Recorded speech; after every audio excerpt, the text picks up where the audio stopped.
여러분을 다 축복합니다. 예수님께서 제자들을 곁에 두셔서 예수님이 많은 것들을 보고 듣고 또 가르쳐 주시고 경험도 하게 하시는데, 제자들은 예수님을 따라다니는 일들이 늘 즐거운 일만 있는 건 아니겠지만, 그럼에도 불구하고 제자들은 마음 가운데 거는 기대가 있었어요. 그것이 뭐냐면, 예수님이 이 땅에서 정치적인 예수님이고, 이 땅에서 예수님이 세력을 뜻하여 마침내 주님을 따르는 그들에게도 뭔가 좀 좋은 여건, 좋은 환경이 되기를 기대했던 겁니다.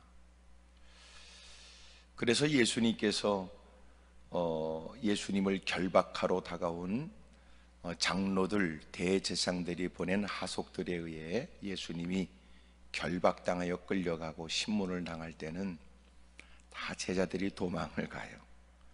왜냐하면 그들이 기대했던 예수님이 아닌 거지요.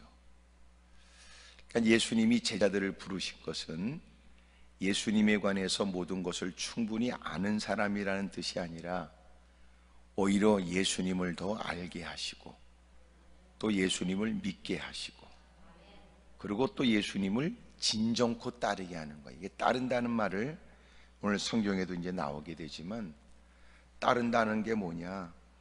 그저 저도 어렸을 때 많이 따라다닌 게 뭐냐?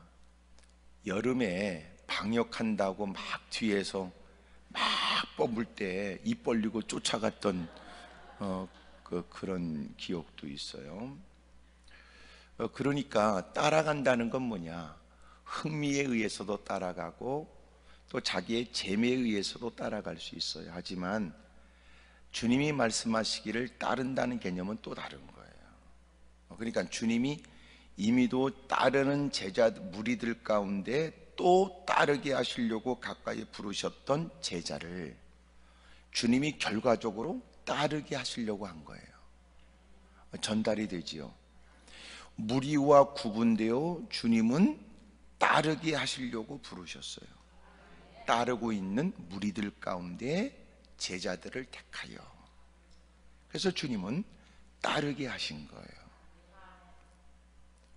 그러니까 소위 말해서 제자들은, 우리가 주님을 따르게 됐다는 것은 저토록 많은 분들에게 인기가 있으신 주님이 우리를 불렀다는 것에 대한 착각에 빠질 가능성이 크지요. 그리고는 열심히 우리는 누구와 구분된다고 생각해서 거들먹거렸다가, 베드로는 예수님이 신문당하실 때, 죄인으로서 신문을 당할 때, 베드로는 예수님을 따르는 제자로서 너도 바로 저 예수님의 제자가 아니냐는 추궁을 받을 때는 예수님을 알지도 못한다고 그랬다고요. 그러면 지금까지 따랐다는 게 뭐냔 말이에요. 참 가슴 아픈 일이지요.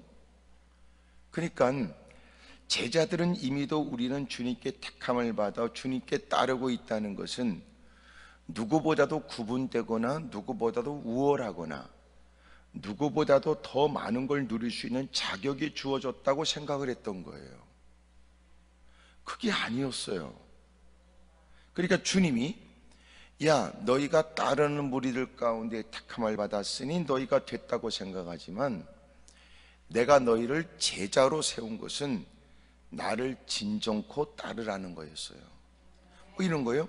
교회를 다닌다는 것은 은혜가 있다는 것이냐, 교회 멤버인 것이냐, 다르잖아요.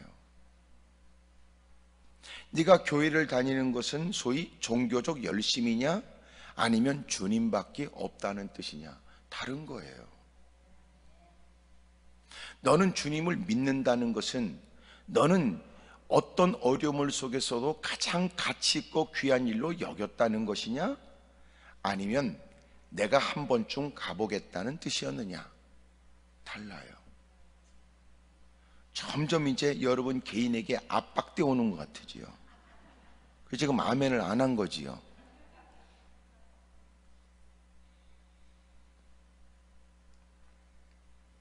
이미도 따르게 하신 주님이 따르게 하시려고 부르셨던 제자들에게 예수 그리스도께서 자기가 예루살렘에 올라가서 장로들과 대제사장들과 서기관들에게 고난을 받고 죽임을 당하고 다시 3일 만에 살아나야 될 것을 제자들에게 말씀했어요.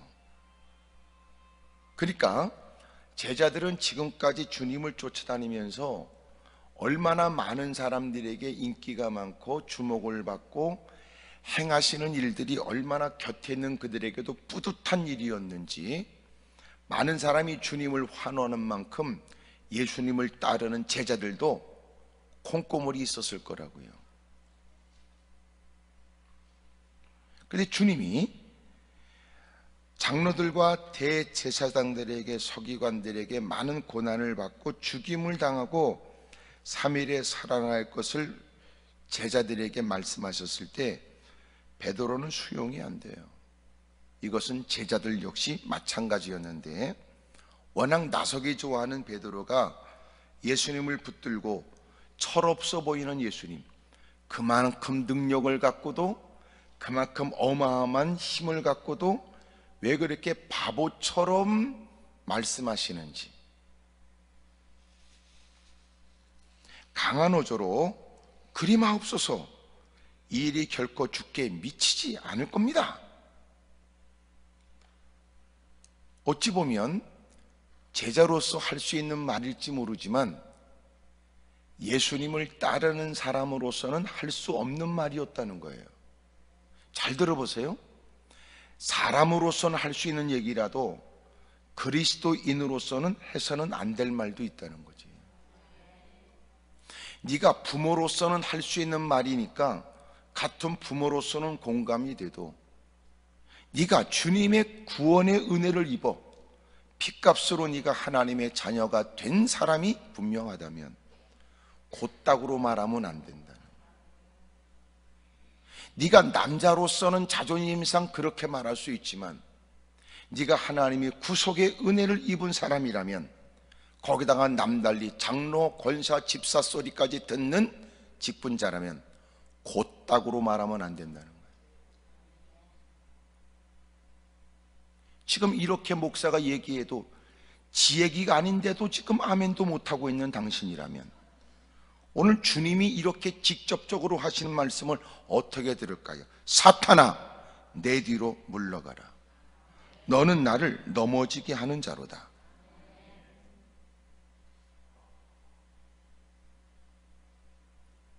주님이니까 이런 일에 아셨고 단호하게 대처하셨지만, 교회 안에서 일어나는 다양한 원수마귀의 도전 앞에서 우리는 어떻게 응수합니까?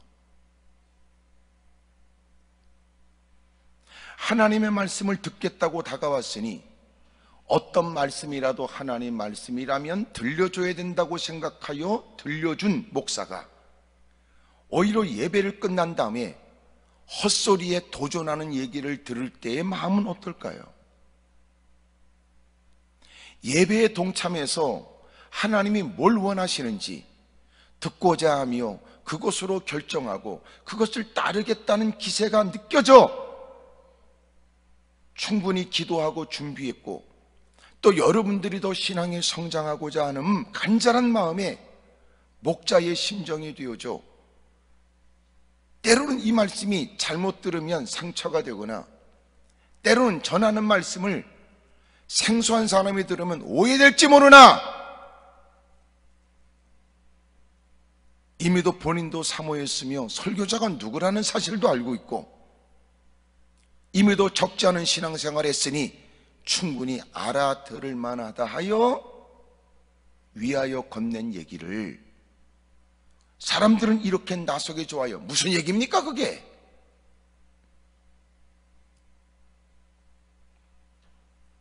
예수님처럼 사탄아 내 뒤로 물러가라.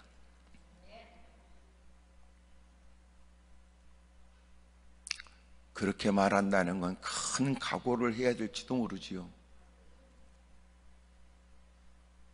요새는 성도들이 못된 짓거리 할 수 있는 일들이 많으니까 안 보면 끝나는 게 아니고 홈페이지에 올리거나 게시판에 글을 올리거나 SNS로 여러분 날리거나 별 이상한 짓들도 거침없이 하니까. 근데 놀라운 건 그것이 사람들에게 공감을 일으키는 거예요. 왜 그래요? 못된 것들은 못된 물에 노니까 그래요. 못된 것들은 더러운 짓도 서슴없이 할 때 누군가는 말도 되지 않는 일에 낄 생각이 없거든요. 그러니까 모이는 것들은 헛소리들이 많을 수밖에 없어요. 그래서 사회가 복잡하고, 그래서 교회 안에 일어나는 일들이 밖에까지 사실이 아닌 얘기가 세상의 지탄거리가 되면서 돌아다니는 거예요. 이런 일에 일조하는 것은 교회를 다니는, 아직도 엉터리면서도 성숙되어져야 된다는 사실을 의식하지 못한, 이만하면 충분하다고 생각하여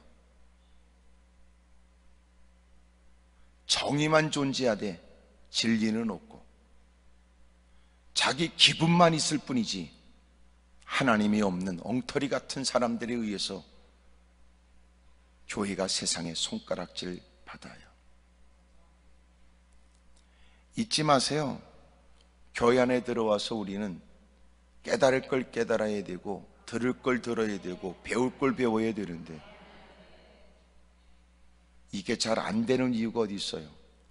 아직도 교회를 출입해도 나는 나니까 그래요. 예배 자리에서는 나는 나다 그러면 들으면 안 돼요. 내가 주님의 소유다라고 하는 의식과 주님의 은혜로 살고 있음에 대한 의식과, 그래서 주의 뜻이 무엇인가를 알고자 하는 사람들이 있어야 되는데, 나는 나밖에 나는 나밖에 없다고 생각하니까 세상에서 겪는 일에 정화되지 않는 감정을 가지고 주워들으려고 그러니까 기분 나쁘지요. 똑같은 얘기가 당신에게 똑같은 반응이 아니에요. 왜 그래요? 오늘따라 집구석에서 아침에 기분 좋은 일을 경험했으면 예배 드릴 때 어떤 얘기라도 잘 들어요. 기분이 좋은 차에 어떤 얘기인들 뭘 기분 나쁩니까? 근데 놀라운 건 집에서 한판 붙고 올라온 거예요. 그러면 어떤 얘기라도 수용이 쉽지 않을 때 좀 자극적인 얘기는 화풀이해야 될 말거리로 생각해요. 그리고 시비를 걸지요. 그래서 적지 않은 사람이 예배 자리에 앉아 있지만 솔직히 믿음 있는 사람이 얼마나 있을까 궁금해요.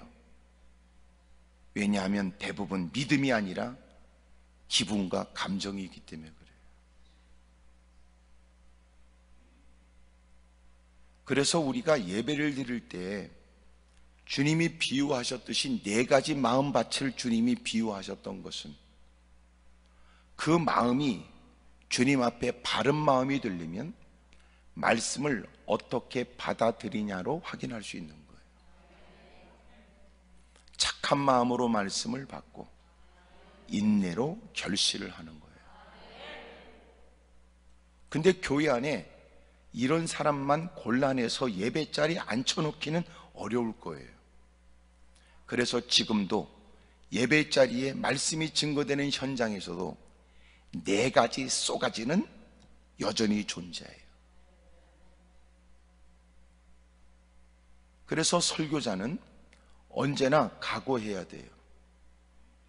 하나님 말씀을 잘 수용하는 사람도 있고, 하나님 말씀을 길가처럼 거부하고 원수마귀가 그로 하여금 들어 구원받지 못하게 새가 와서 씨앗을 주워먹는 것처럼 구원의 말씀을 낚아채 가버려. 예배 횟수는 늘어나지만 전혀 달라진 것 없이 교회를 출입한 횟수와 신앙 경력만 드러내 장로나 권사나 집사나 해먹으려고 하는 거지 같은 인간도 있다는 것을 늘 잊지 않아야 돼요. 가시덤불에 떨어진 씨앗도 있으니 씨앗이 떨어졌는데 자라다가 그 가시에 기운이 막혀 결과적으로는 하나님 말씀을 잘 들어 아멘도 잘하고 수긍도 잘하고 은혜가 있는 것처럼 하지만 삶의 현장에 가게 되면 염려와 세상의 근심 걱정 때문에 쥐뿔도 열매 하나 없는 인간도 있어요.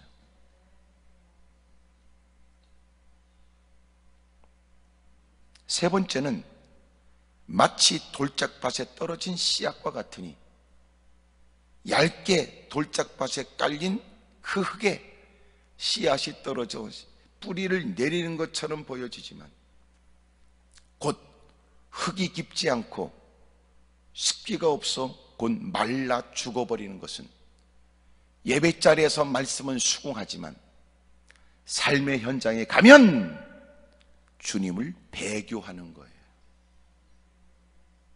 그런 개떡 같은 인간도 있다는 거예요. 4분의 1인 옥토에 떨어진 씨앗이 30배, 60배, 100배 열매를 맺는 걸 보면 주님이 이 땅에 오시기까지는 진짜와 가짜는 우리는 구분하기 어려울 때, 주님이 오시는 그날까지 우리는 다 뒤엉켜 살아가는 것을 충분히 내가 누군가를 속였고 누군가를 내가 거짓말로 내 모습을 감췄다고 해서 언젠가 들통나지 않는다고 착각하면 안 돼요.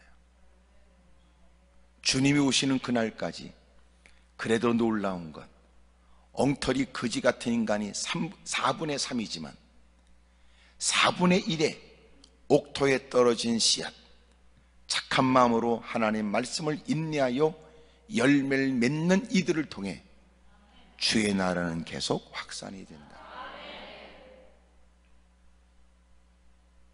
그리고 더 놀라운 사실은 교회가 4분의 1인 옥토에 떨어진 씨앗은 하나님의 말씀을 그렇게 잘 간직하여 열매를 맺으려고 하는데 결정적 순간에는 길가, 가시덤불, 그리고 돌짝밭에 떨어진 씨앗의 사람들이 각각 다른 종류처럼 구부는데도 결정적 순간에 하나님 말씀에 도전하는 일에는 한 마음이 돼요.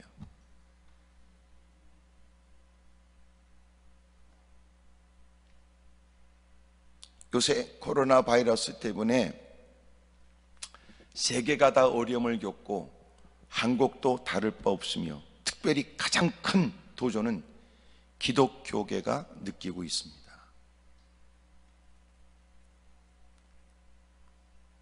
얼마큼 지금 심각하냐 하면 이 코로나 바이러스 때문에 교회가 회복이 더딜 것이다 라고 얘기하지만 이미 약 교회의 30% 정도는 이미 교인이 떨어져 나갔다는 거예요.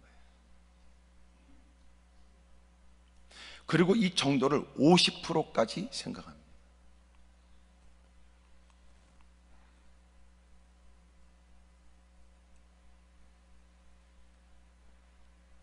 어찌 보면 주님이 이 땅에 오시는 그날까지 마침내 서서히 주님이 구분하시는 작업이 진행되는 건가? 이런 생각.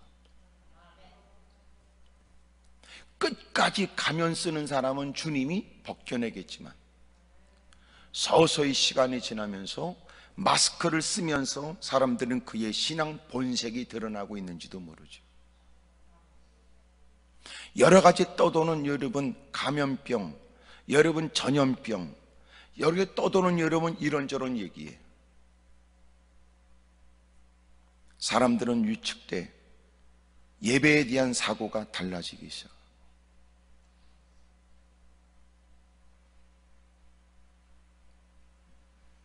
과연 제자라고 말하는 건 주님이 주님을 따르게 하시려고 부르신 거지, 여러분 이미도 됐다고 말씀하신 건 아니에요. 그런데 안타깝게도 제자들은 주님을 따라가면서 배울 것을 배워야 되고 버릴 것도 버려야 되고 고칠 것도 고쳐야 되고, 하기 싫지만 해야 될 것에 관해서 자신을 단련시키는 일에 힘써야 되는데, 문제는 제자들에게는 이런 모습들이 없습니다. 급기야 주님이 이 땅에 오신 목적을 쫓아 고난을 당하고 죽임을 당하고 제3일에 살아나야 될 것에 대한, 이게 복음이에요. 이게 복음. 이게 복음이라고요. 제자들은 많은 사람들이 다 그렇게 주님을 통하여 이적과 기적을 경험했을 때 환호하고 그 곁에 있는 자신들이 얼마나 뿌듯한지 생각했어도, 주님이 급기야 마침내 그들이 따르게 하셨으므로 이만하면 그들이 주의 말씀을 알아들을 수 있다고 고려하여 주님이 드디어 하신 말씀인데, 고난과 죽음과 그리고 다시 부활을 말씀하셨을 때 그들은 예수님이 하신 말씀을 가로채, 그리고 이렇게 어리석고 미련한 일이 결코 주님께 있지 않을 거라고 베드로가 큰 목소리로 외쳐요.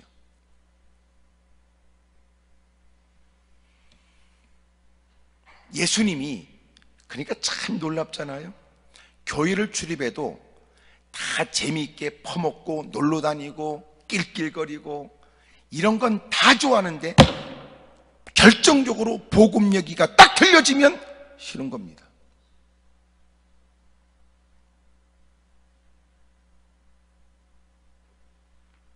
병든 자가 치료를 받고 무사람이 이목을 끄는 희한한 이적과 기적이 막 드러날 때는 다 열광적으로,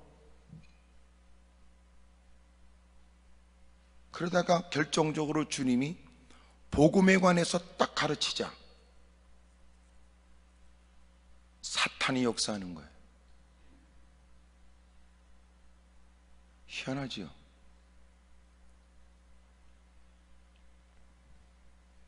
잊지 마세요. 고난, 죽음, 부활, 이게 복음이에요. 예수님이 뭐 때문에 여러분 고난을 당합니까? 왜 예수님이 모욕을 당하며 십자가를 짊어지시고 죽으셔야 했습니까? 그리고 그 예수님은 마침내 부활하셨습니다. 사도들이 복음을 증거할 때 가장 핵심이 뭔지 아시죠? 예수님이 부활하셨다.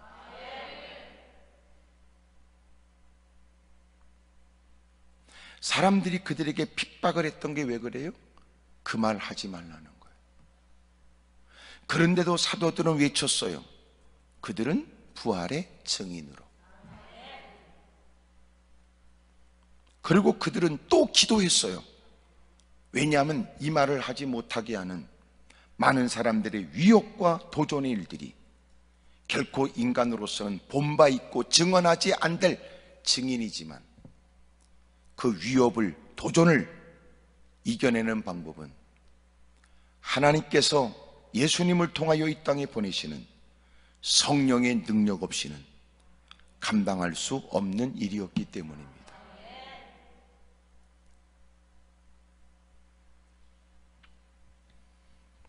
교회도 마찬가지, 우리 모두도 예외가 없는데 같이 여러분 재미있고 즐기고 퍼먹고 싸돌아다니고 놀러 다니고, 벌써 여러분 이런 일이 없었으면요 교회마다 벚꽃 구경에 다 미쳤을 겁니다.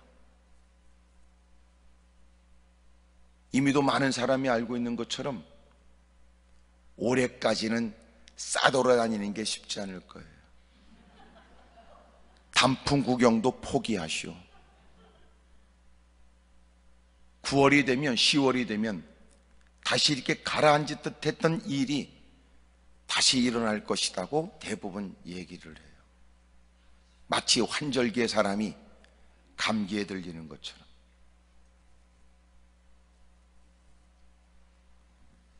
그러니까 올해는 싸돌아다닐 거 생각하지 마세요.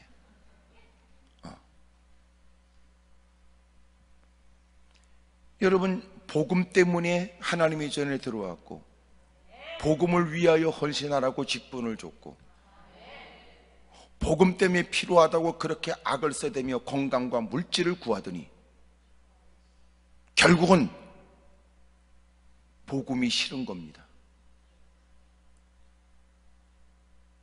그리고 복음을 잃어버렸어요.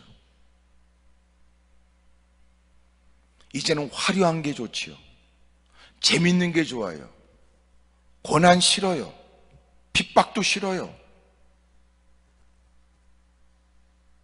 천국은 얘기하지만 그는 천국이 없이 살아요.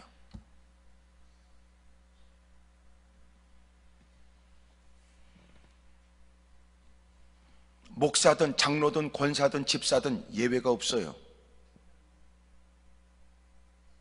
지질이 궁상일 때는 복음 얘기하다가 환경과 여건이 나아지면 복음이 없어져요.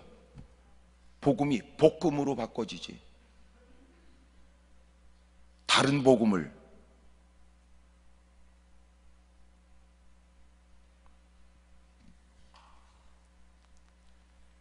주님을 따르면서 고난이라는 것은 누구도 피할 수 없는 일이고 이상하게 여기지 않으며, 그래서 기도하라고 하셨고 그래서 이겨내라고 성령의 은혜를 구하라고 하셨던 바, 어려움을 만날 때마다 준비된 자처럼 이길 생각해야 되고, 시련이 올 때마다 이상하게 여기기보다 더 무릎으로 주님께 가까이 가야 될 일로 여겨야 되고, 그리스도 안에서 죽는 것도 복이라고 여기며, 죽음의 일들은 그에게 저주 얘기가 아니라 오히려 그토록 사모했던 천국에 들어가는 문인 줄로 생각하고, 오히려 부활의 영광의 일들을 날마다 생각하고 살아가는 사람들, 그게 신앙인이에요. 요새 그 생각을 흐리게 하는 게 뭔가 생각해 보세요. 꼭 지질이 궁상 떨고 카드빚에 쫓겨야, 또 못된 인간들에게 쫓겨다녀야 하나님 내 생명을 거둬가시옵소서 그렇다고 얘기합니까? 주여 속히 오시옵소서 그 헛소리 합니까? 그딴 것들은 주님이 오셔봐야 좋은 거 없어.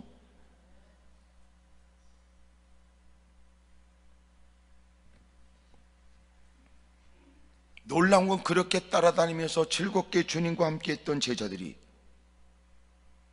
드디어 주님이 복음을 딱 말씀하시자 여러분 사탄에게 휘감겨 해서는 안 될 말을 내뱉게 되어 사탄아 내 뒤로 물러가라는 얘기를 듣게 되는 거예요.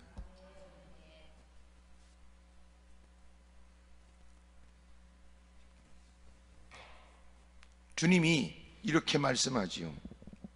너희들은 나하고 보낸 시간이 적지 않은데 하나님의 일을 생각하지 아니하고 도리어 사람의 일만 생각하느냐?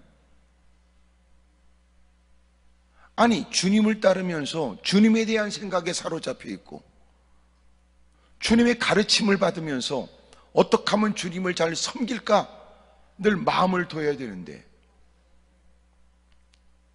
학생이 학업에는 마음을 두지 않고 엉뚱한 일에 시간 보내 학기를 넘어가고 학교 졸업해봐야 그가 가꿔진 것은 뭐가 있겠습니까? 빨리 여러분 어떻게든지 장로만 되면 됩니까? 어떻게 해서든지 권사가 되면 됩니까? 어떻게든지 목사만 되면 됩니까? 어떻게든지 신학교 졸업만 하면 된단 말입니까?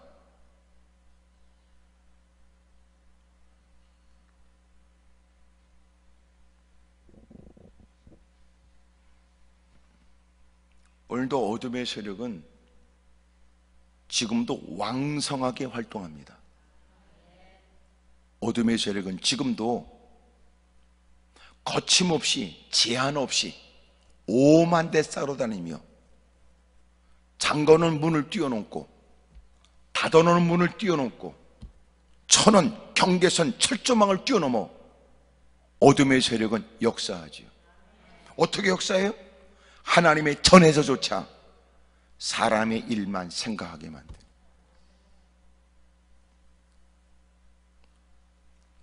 복잡한 현대 문명을 뛰어넘는 저 사막에 수도원에 가서 처박혀 있다고 한들 원수마귀가 거기까지 못 쫓아갈 것 같아요? 예수님이 광야에서 시험을 받으신 것처럼 인적이 드문 곳에서도 원수마귀는 활개를 치고,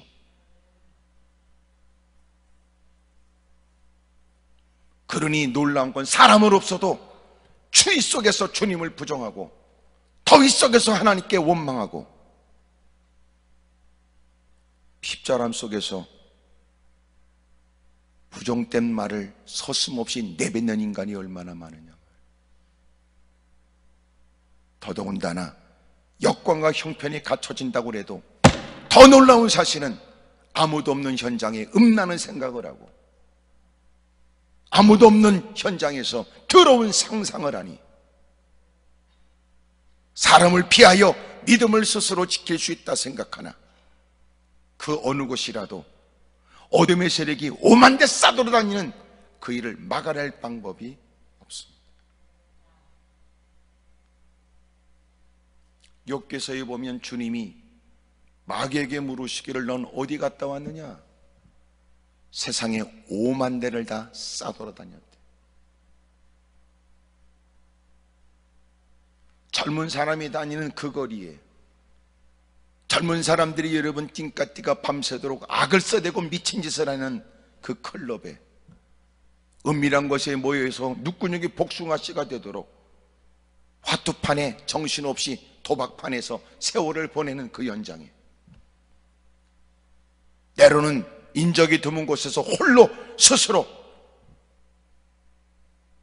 그 긴 밤을 엉뚱한 짓을 해가면서 보내고 있는 그 현장에 때로는 좋은 편안한 환경에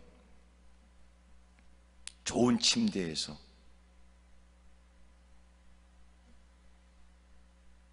좋은 여건에 좋은 음악을 듣고 누워있는 그 침상에서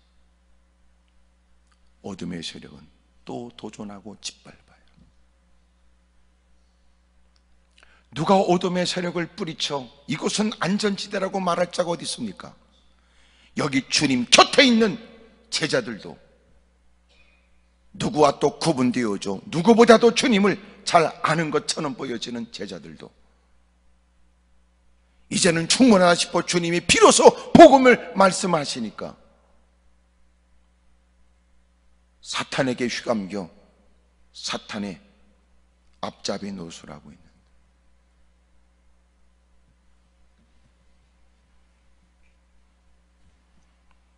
그래서 주님이 중요한 말씀을 하셨어요.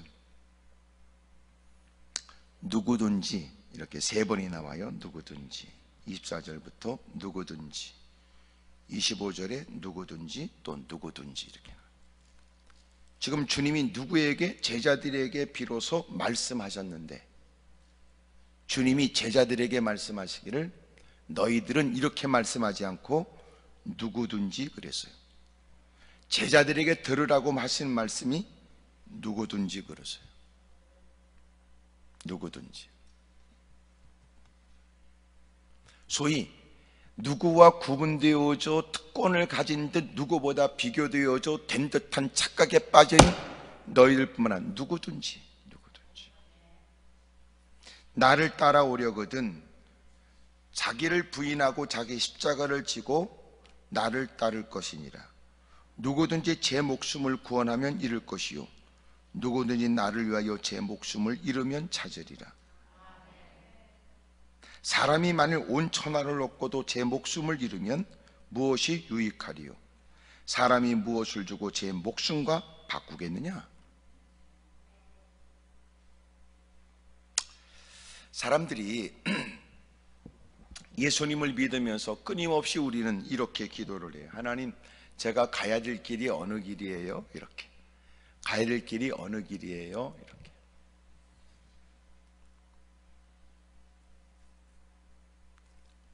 그럴 때 주님이 가르쳐 주시는 말씀이 요한복음 14장 6절이에요. 예수께서 이르시되 내가 곧 길이요 진리요 생명이니 나로 말미암지 않고는 아버지께로 올 자가 없느니라.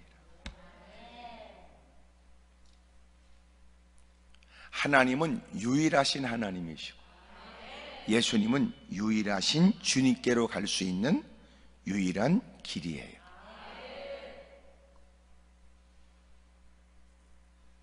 예수님이 곧 길이요 진리요 생명이에요. 어느 길로 가야 되는지 고민하지 마세요.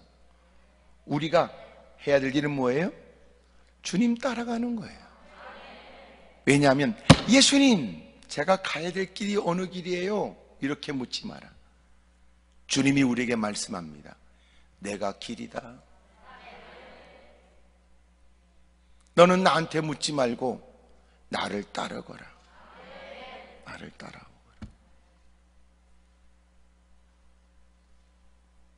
진정한 제자가 뭐냐? 예수님이 길이라고 믿어야 돼요. 그래야 따라갈 수 있죠. 예수님이 길이라고 생각하지 않으니까 여전히 예수님께 따지듯 물어요. 길이 어디예요? 야, 내가 길인데 너는 나한테 길을 묻느냐? 너는 나를 따라오면 돼. 오늘도 앞길이 막막하신 분이 있지요? 걱정할 거 없어요. 예수님 따라가면 돼요.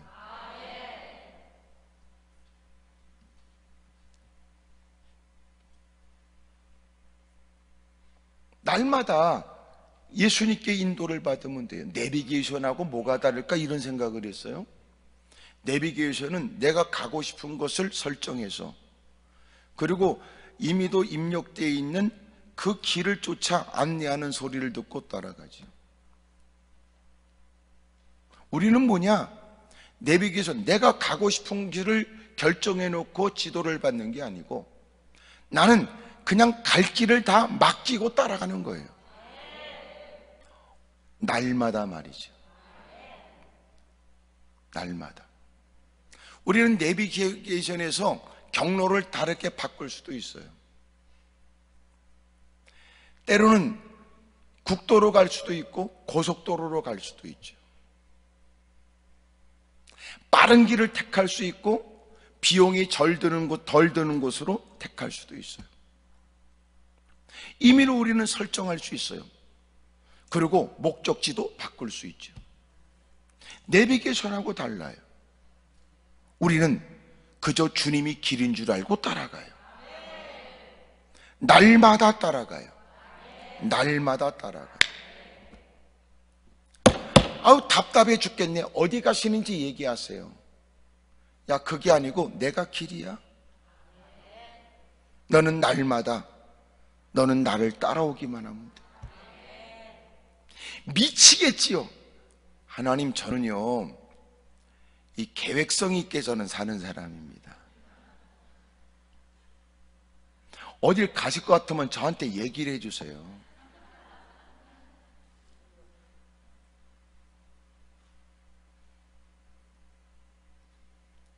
근데 주님을 날마다 따라간다는 게 뭐예요? 날마다 깨어있어 정신 차리지 않으면 안 돼요. 엘리사가 엘리야를 따라가는 것처럼 길갈, 베델에서 여리고 요단강을 건너가면서 마침내 엘리사가 엘리야를 따라가요. 하나님께서 그를 죽음을 보지 않고 하늘로 데려가신다는 것을 이미도 곳곳에 있는 선지 생도들은 다 알고 있지만 그 중에 하나인 엘리사는 엘리야의 뒤를 따르는 사람이 되고 싶었어요. 갑절의 영감을 얻겠다는 건 여러 제자들이 있는 중에도 그의 후계자가 되고 싶다는 거였습니다. 많은 사람들이 얘기했어요. 너 하나님께서 데려가시니 구티어 네가 따라갈 거 뭐 있냐? 모든 사람이 전부 다 자기 지금 할 일 하고 있는데, 그럼에도 불구하고 엘리사는 끝까지 따라가요. 나는 결코 주님을, 내가 엘리사를, 당신을 떠나지 않을 겁니다. 여러분, 따라간다는 말은 쉬운 거 아니에요. 어느 순간 안 보이면 안 되니까. 어디 가셨어요? 좀 전에 짐 싸들고 가셨는데, 아이 깜짝 놀래. 좀 전에 짐 싸들고 가셨는데요? 예? 좀 전에 가셨는데요? 그러니 날마다 밥을 퍼먹어도 시선은 거기다 둬야 돼. 이해가 되지요? 예? 이야, 제가 아주 젊었을 때 교회에 부흥회를 했는데, 뭐 지금은 이제 하늘나라 가셨습니다마는 한국에 대단히 유명한 그런 강사님이 계셨어요. 부흥 강사님이. 그래도 교회에서 부흥회를 하니까 그 당시는 부흥 강사님 모시는 게 지금하고 달랐어요. 여기 지금 교회 생활을 오래 하시는 분들은 알지만 옛날에는요, 담임 목사님이 소위 교회에 담임 목사님이 신방만 와도요 하나님 모시듯 모셨어요. 잘 모르시죠? 그 당시는 이 대신방을 한다고 그러면요 집안 대청소했다고요. 예? 다 뒤집었어요. 다 뒤집어서 완전 대청소예요. 거기다가 상다리가 부러지도록 대접했어요. 오죽하면 그 당시에 아이들도 부흥 강사 되겠다고 결심한 애들이 많았다니. 어? 에이씨 나도 부흥 강사한다. 이렇게. 왜? 너무너무 극진한 대접이 있었으니까. 그러니까 그 당시엔 그렇게 권위가 있었고, 또 그런 중에도 성도도 은혜를 받았고. 아이고, 부흥 강사 대접한다는 건요 담임 목사님보다도 더 대단한 분으로 모셨다고. 그런 중에 참 너무너무 놀랍게도 말이에요, 하나님께서 기가 막힌 은혜를 주셨는데, 저한테 자 누가 봉사하겠습니까? 담임 목사님 모셨는데 이제 연로하셨고 또 그렇게 대단한 분이셨으니까 누가 그렇게 봉사하실래요? 그래서 나도 마음 가운데 죄종을 섬기는 것은 복이니까 제가 하겠습니다. 그래서 목사님을 모시고 다니면서 다 옆에서 비서도 아니야 따까리 노릇하는 거예요. 그래서 그렇게 연세 드신 그 목사님을 제가 계속 가방 들고 다니고 옆에서 다 모시고 다. 또 딱 봐도 제가 착해 보이잖아요.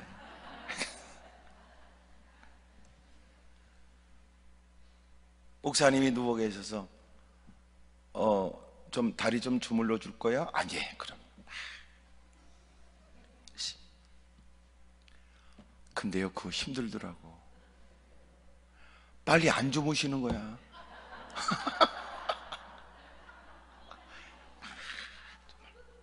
나는 힘들어 죽겠어요.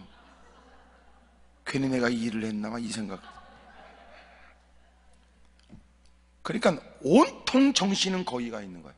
밥을 제대로 먹겠어요? 아니에요. 식사하다가도 그만 일어나면 뻘떡 일어나요. 또 가서 이러면 먼저 문 열어드려야 돼요. 다 먼저 해야 되니까 정신없이요. 모든 게 그분 중심으로 움직여야 돼요. 그분이 오랫동안 밥 식사하시면 나도 하여튼 거기에 맞춰야 돼요. 또 빨리 일어났으면 나도 빨리. 제일 편한 게 뭐냐면 그분 다행스럽게 목욕탕 가신다 그러면 사우나 가신다면 사우나 가시라고 그러고 그때가 내가 쉬는 거예요. 이야, 막 저녁에 다리를 막 주무르는데 주무시는가 싶어 그만두려고 그러면 힘들지? 그래서 아닙니다.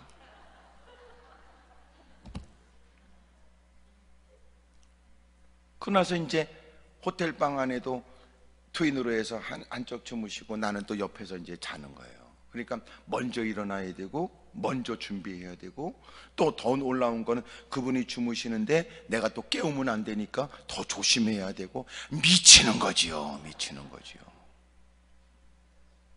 혹시나 그 목사님 또 잠을 또 설치실까 싶으니까 화장실 쓰는 것도 조심스럽고 그 어느 것 하나 나는 내가 아니야. 드디어 그렇게 며칠을 보내면서 낮 시간 이렇게 하나님의 말씀을 또 이게 막 증거하시고 전호도 제일 앞에서 다 해야 돼요. 저기 조 선생 나와봐. 그럼 앞에서 하라는 걸 다 또 연기도 해야 돼.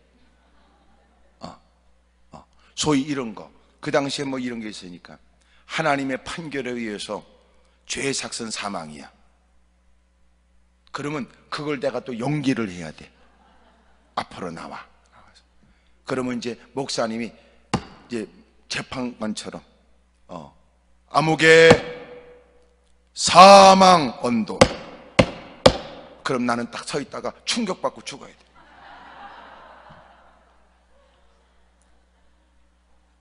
이야, 한 주간 보내는데요, 나는 내가 아니야.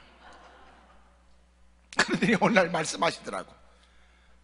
강사님, 나는 어젯밤 한숨도 못 잤습니다. 그러시더라고. 왜냐하면 저놈 코 고는 소리에 내가 한숨도 못 잤습니다. 그러시더라고. 왜 코를 골았겠어요? 너무 시달린 거야, 너무.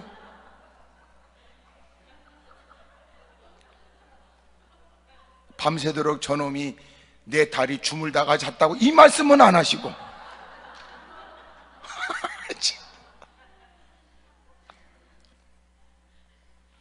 제가 지금 무슨 얘기하고 있는지 아시지요?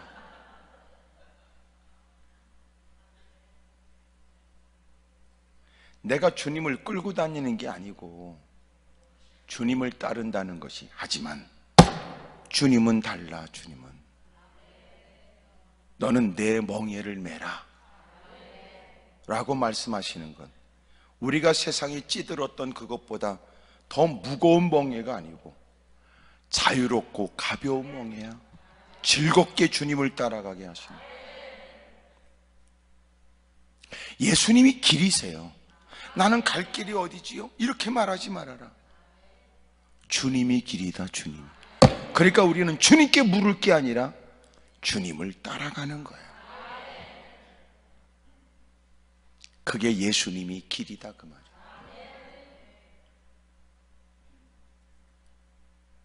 여러분 묻지요. 여기 제자들도 충격을 받은 거예요. 그렇지 않겠어요? 야, 너희들은 나를 통하여 어떤 것을 기대하지만 너희들은 내가 목표여야 돼요. 내가 길이야, 내가 길.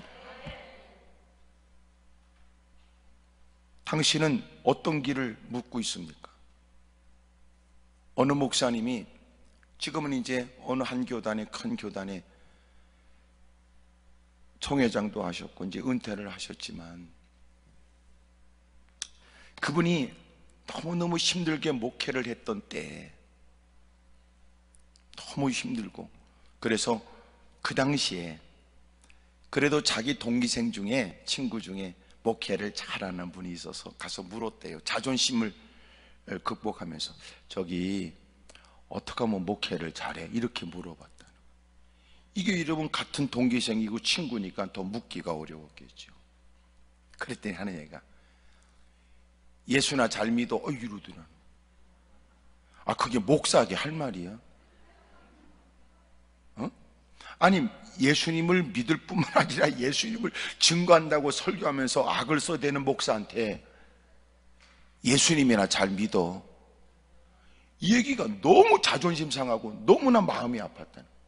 이거는, 아니 내가 너한테 물었으면 내가 이렇게 교회가 부흥되기까지 뭐 이런 얘기를 해야 되는데, 너 예수님이나 잘 믿어, 이런 얘기가 마치 자기를 더 무시하는 것 같은 마음의 상처가 됐대요. 그런데 어느 날 그 말씀이 깨달아지더래요. 네 말이 맞다. 네가 맞다. 예수님이 길이지 뭐야. 내가 할 일은 예수님 잘 따르는 거지 뭐. 예수님 잘 믿는 거지 뭐야. 오늘 혹시나 가야 될 길이 어렵고 힘든 처지에, 앞길이 딱 막혀서 이제는 망연자실할 처지에, 지금 이렇게 주변의 환경, 또 내일조차도 장담할 수 없는, 오늘도 개인적인 차이가 있지만 여러분 생활이 누구에게도 다 말할 수 없을 만큼 궁핍하거나 빈궁한 처지에 있는 사람도 있을지도 모를.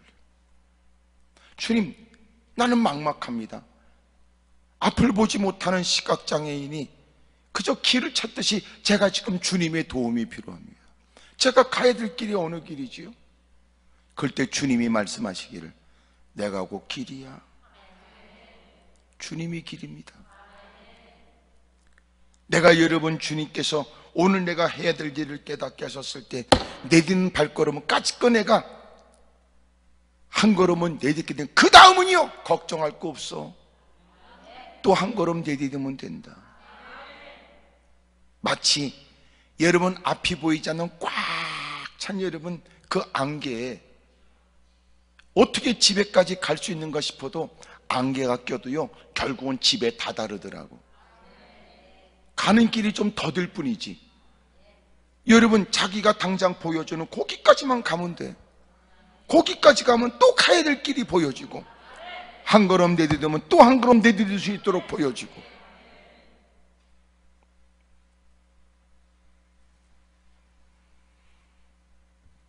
주님이 말씀하시기를 누구든지 나를 따라오고 그러든 너희가 진짜 나를 길로 여긴다면 여러분 주님을 따라가야 돼요. 두 번째가 뭐냐면 자기를 부인하고 자기 십자가를 지고 나를 따를 것이다 그래요. 예수님이 곧 길이요. 두 번째는 예수님이 진리예요. 여러분 진리를 따르는 방법이 뭐 있어요? 진리인 줄 안다면 진리 수용을 위해 자기 부인을 해야 돼요. 진짜 진리라면 내가 갖고 온 것과 달라. 나는 지금까지의 삶의 경륜, 경험, 지식, 나름대로 주워들은 얘기에 나름대로 경험이 바탕이 되어져 옳다고 생각했으나 정말 예수님이 진리야! 이것을 수용하기 위해서 해야 될 일이 뭐예요? 나를 부인해야 돼. 내가 갖고 있었던 모든 것들을 다 버려야 돼. 나를 부인해. 내가 없어요. 사람들이 우리에게 묻지요. 네 생각은 어때? 사람이 뭐래? 너는 뭘 좋아해? 이렇게 묻지요. 그러나 비로소 깨닫게 됐어요. 예수님이 진리예요. 그 앞에 진리인 줄 깨달았으니 나를 다 버리는 거예요. 자기를 부인하고. 십자가를 진다는 게 뭐예요? 진리 수용을 위해 자기를 부인해야 진리가 수용되고, 진리를 수용했다는 게 뭐예요? 내가 불편하거나 내가 원치 않는 것도 기꺼이 행하겠다는 거죠. 예수님이 진리인 줄 믿는다고 말이에요. 아직까지 우리는 주님이 진리라고 안 믿어지는 모양이죠. 그래서 우리는 나를 부인하지 않아. 왜 나를 부인하지 않을까요? 주님을 믿었다간 쫄딱 망할 것 같으니까. 주님을 믿다가 인생 다 털어먹을 것 같으니까. 아직도 남아있는 그것마저도 잃어버릴 거라고 두려워하니까. 그래서 나는 나를 부인하지 못해요. 여전히 내 것이라도 갖고 있어야 훗날 그것이 보험이 될 거라고 생각하지요. 내 것을 주장하고 싶은 걸 갖고 있어야 만약 무슨 일이 생겨도 생존을 위해서 도움될 거라고 우리는 생각해요. 그래서 우리는 부인하지 못해요. 진리에 대한 확신이 없으니까.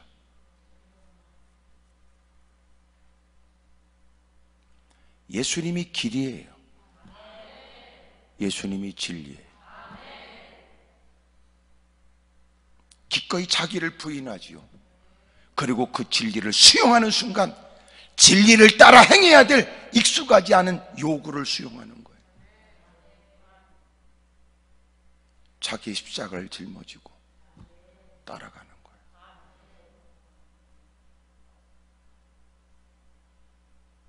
과연 예수님은 우리에게 누굽니까?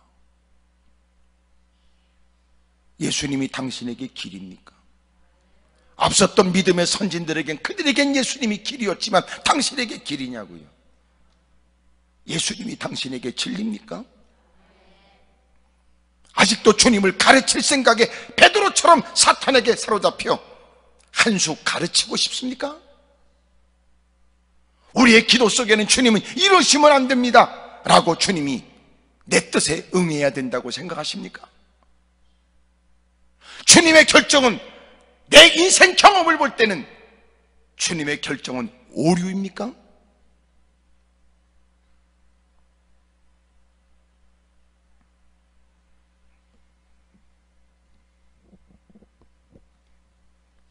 그래서 우리가 해야 될 일은 뭐냐면 주님을 따라가는 사람으로 날마다 자기와 싸우는 거예요. 잘 부인이 안 돼. 여러분도 자기 부인이 어렵죠. 여러분도 똥꼬집 있잖아. 한 성질하고. 왜 또 가만히 있어요? 두 성질이야? 여러분도 보통이 아니잖아. 때로는 진리와 관계없이 하나님의 영광을 빙자해 사기치고 주님의 영광을 빙자하고 거짓말을 일삼고, 이런 얘기를 반복하지만 주님의 영광을 위한 일이라면요, 당신이 그 일이 되든 안 되든 무슨 관계 있어요? 또 가만히 있네 또. 아니, 주님께만 영광이 되면 족하다는 사람이 그 일이 된다 안 된다 무슨 관계 있어요? 또 하나, 당신이 진짜 주님의 영광을 위한 그 애틋한 마음으로 애쓰는 일이라면 주님은 그 중심을 기뻐하지요. 근데 왜 당신은 돈이 많아야 됩니까? 왜 높은 자리에 올라가야 됩니까? 왜 당신이 하는 일이 사람들이 다 이목을 끌 만큼 대단한 결과가 있어야만 합니까? 왜 그렇게 뜻한 바 되지 않으면 왜 낙심합니까? 왜 절망합니까? 주님의 영광이 아니고 주님의 영광을 빙자하는 마음 때문에 그러지요.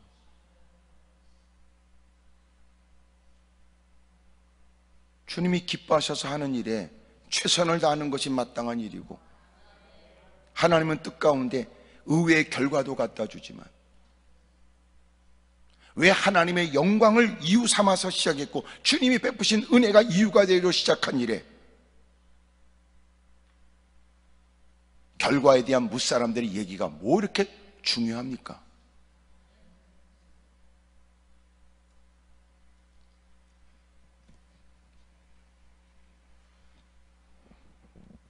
아직도 우리는 주님이 믿어지고 있는 건지, 우리의 믿음의 성장이 필요한 건지.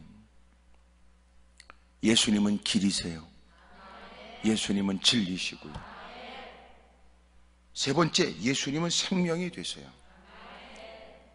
누구든지 제 목숨을 구원하고자 하면 잃을 것이요, 누구든지 나를 위하여 제 목숨을 잃으면 찾으리라 그래요. 예수님이 생명이세요.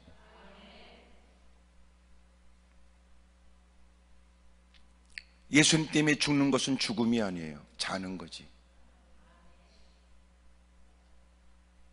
스스로 목숨을 부지할 수 있다고 그러고 주님을 떠난 사람들은 결코 생명을 부지할 방법이 없어요.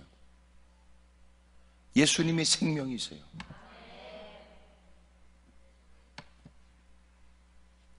놀라운 건 이 땅에서는 제자라는 이름으로 살아가지만 반드시 때가 되면 그때는 주님이 마침내 사람이 행한 대로 갚아준대요.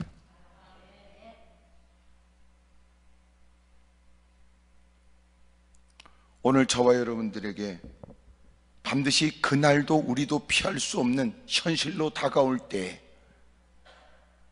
예수님을 길이요 진리요 생명으로 믿고 사는 사람으로서의 아름다운 흔적이 정오의 빛처럼 드러나게 되길 바라고, 미련하고 어리석게 봤던 사람들이 얼굴이 붉어지는 걸 보게 되길 바라고, 일이 얼마나 가치 있는지를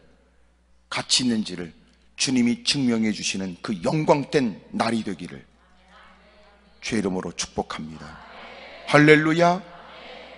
당신에게 예수님은 누구십니까? 예수님을 따르는 제자로서 이제는 나도 한마디 할 수 있다고 생각하는 위치에 올랐습니까?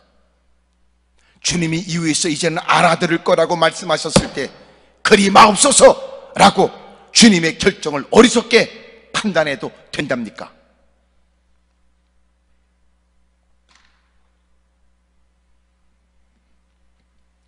오히려 주님을 알면 알수록 이제는 내 할 말이 줄어들어야 마땅할 거예요. 이해가 되지요? 사람이 세상에 터져도 덜 터진 것들은 말이 많아. 본래 하나님께 드리는 제물은 목숨이 끊어져야지 말없이 누워있어. 어설프게 죽으니까 문제고 어설프게 당하니까 문제지. 당해도 바싹 망해서 아주 폭삭추조한 자야 할 말이 없어.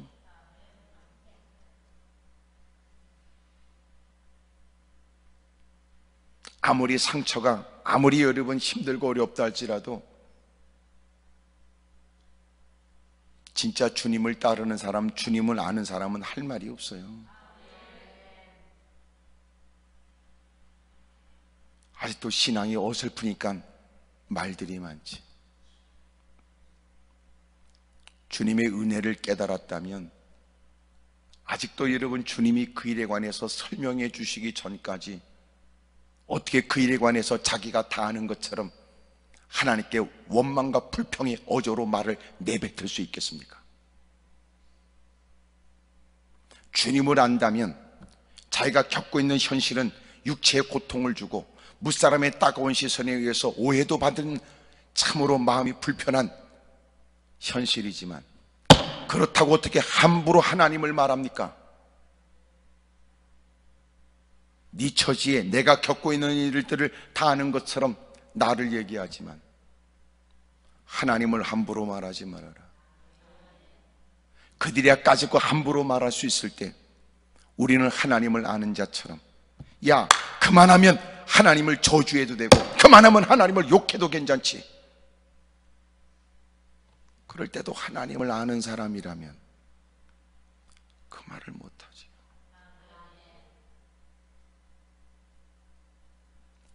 이겨내야 될 일로 여기고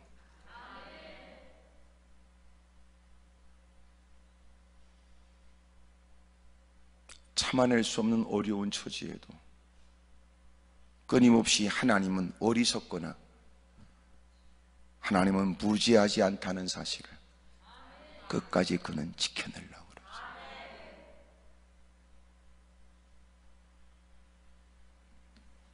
저와 여러분들은 끝까지 주님을 따르게 되기를 바랍니다. 왜냐하면 예수님은 길이고 진리고 생명이시기 때문에. 그래서 이 사실이 믿어지면 어떤 세상의 핍박과 도전이 그에게 위협이 됩니까? 예수님이 길인데. 이런저런 유혹이 주님을 따르는 중에도 귀에 들려집니다. 호객행위에 발걸음을 멈추고 눈 요깃거리에 잠깐 멈칫하기도 하고 예기치 못한 진리를 따르기 위해서 감수해야 될 일들 앞에 누군가에게는 유난스럽고 미련하게 보여지는 우리가 때로는 힘겹다고 느껴질 때도 있겠지요.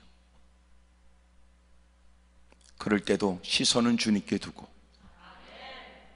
진리인 줄 깨닫기에 또 그래도 힘겨운 발을 또 옮기고 주님이 생명인 줄 알기에 기꺼이 주를 위해 자기의 삶을 드리는 일을 서슴없이 하는 거예요. 반드시 때가 되는 그날 다수의 사람들에 의해서 미련하게 보여줬던 우리가 결코 우리가 미련한 게 아니라 그들이 어리석다는 사실을 만왕의 왕이 되시는 심판주가 되시는 주님이 명백하게 드러내 주실 줄로 믿습니다. 할렐루야. 오늘 길이 어디냐고 묻지 말아요. 진리가 뭐냐고 묻지 말아요. 나는 어떻게 될지 모른다고 생명의 위협을 당하며 두려워하지 말아요. 예수님이 곧 길이요 진리요 생명이시니 주님을 따라가십시오. 기꺼이 어떤 일이라도 무릅쓰십시오. 기꺼이 당신의 생명도 아낌없이 드리십시오. 왜냐하면 그분이 우리의 생명이 되시기 때문입니다. 기도하겠습니다.